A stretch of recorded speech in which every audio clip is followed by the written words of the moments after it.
কানাডাকে 2-0 গোলে হারিয়ে আরও একটি শিরোপার দ্বারপ্রান্তে আর্জেন্টিনা।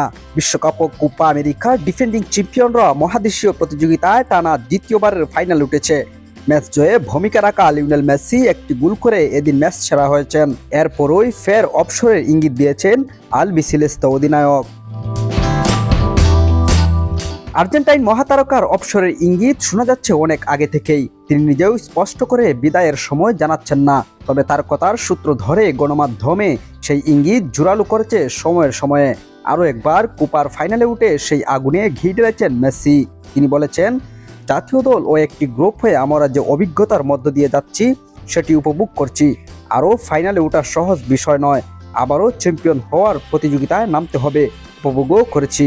এর পাশাপাশি ডি মারিয়া, নিকোলাস ওতামেন্দির মতো আমিও মনে করছি এগুলো আমাদের শেষ লড়াই।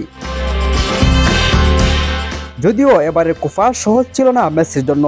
শুরুর দিকে সহজ সুযোগ হাতছাড়া করেছেন, চোটগ্রস্ত হয়ে কুলস চেড়েছেন ধীরে ধীরে। আজ চলতি কোপায় পেলেন নিজের প্রথম গোলও।